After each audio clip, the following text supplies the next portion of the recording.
enjoyed getting a daily lesson plan for my small group time.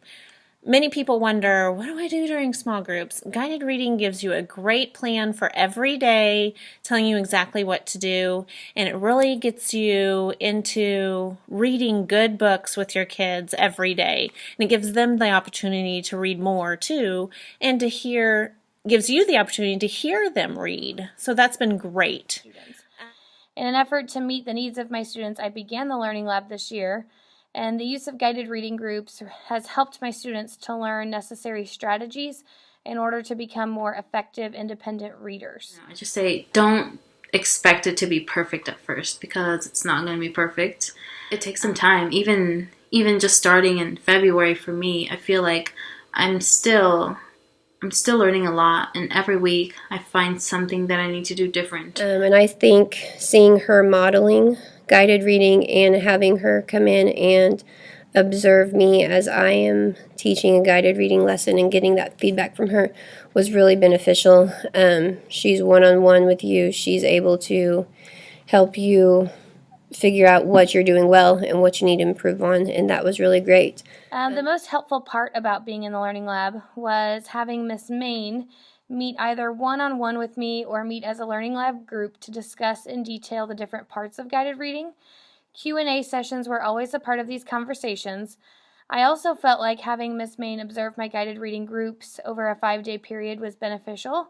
She was able to watch my lessons each day and give constructive feedback on things that went well and things that could be improved upon. The difficult part about starting guided reading for me is changing what I've already been doing. I'm someone who needs a plan, and I need to know what I'm doing every day.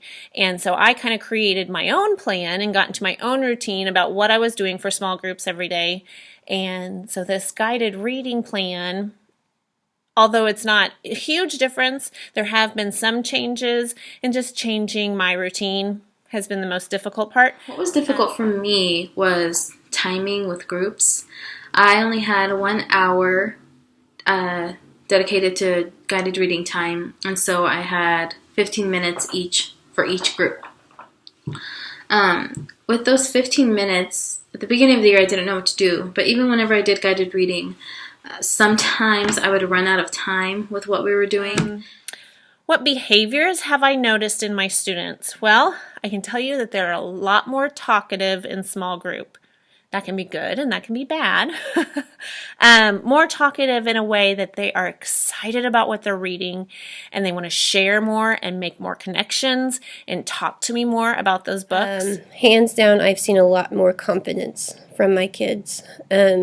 Before, when I was doing small group, sometimes I would have students read individually, sometimes I would have us read round robin, sometimes we would read chorally.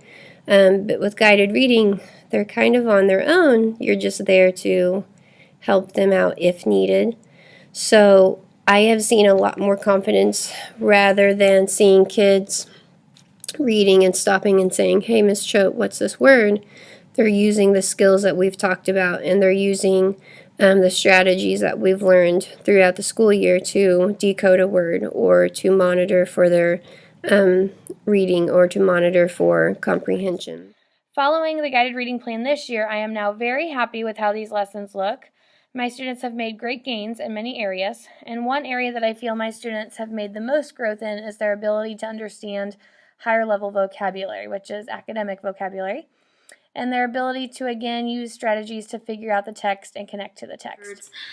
So we'll have a binder where you have each kid and their running records, and it's really cool to see whenever they move up a level, or like whenever a level was hard and then it becomes instructional and then it becomes easy, which is really cool, and then they get to move up. But you see that in their little file. You can see the growth that they're making.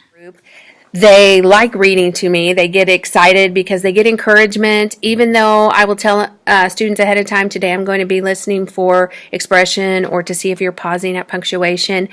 They remember that. They remember week to week, and they get very excited when it's their turn to read, and they really try their hardest to show what they know. So it's definitely a plus there. The advice that I would give someone starting guided reading groups is to take the time to teach those routines to your whole class.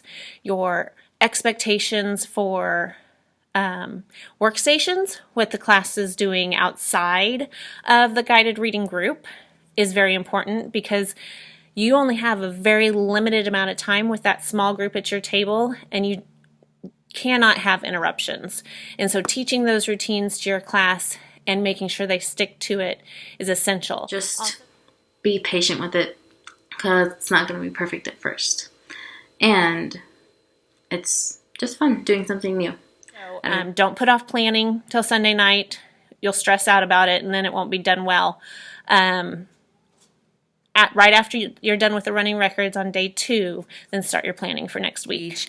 And the students will appreciate even just that few minutes of your one-on-one time. So just take a deep breath and relax, and you'll find your way.